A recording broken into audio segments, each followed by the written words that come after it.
A scene of devastation is what is left from the Syrian government's intense aerial bombardment and ground offensive in Idlib, the last stronghold of the Syrian opposition.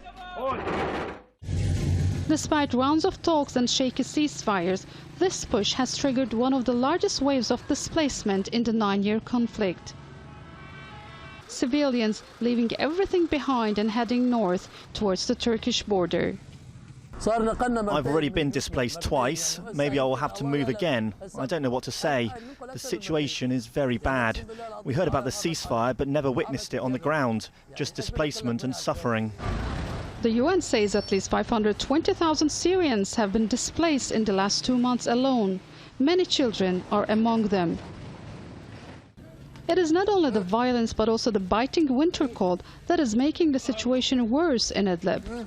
For the latecomers, the conditions are basic. They struggle to keep their children warm. Everything is gone. Where is my home? I built it 60 years ago. There's nothing left of it. Now we are living in tents that sheep wouldn't live in. As the Syrian forces backed by Russia retake villages and towns, they are targeting civilians.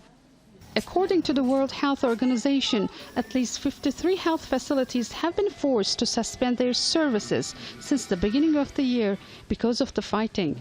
We serve around 150 camps by the border, 200 patients daily.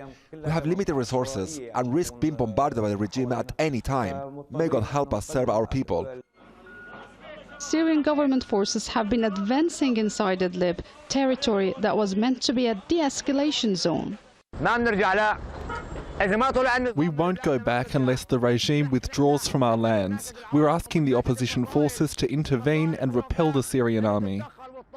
The Turkish government is accusing Damascus of forcing civilians to flee towards its border.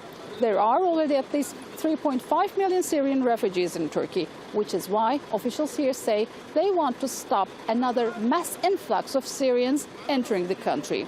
But there are now 700,000 civilians stuck right behind this border crossing on the Syrian side, looking for safety. Sinem, Al Jazeera, Hatay, Turkey-Syria border.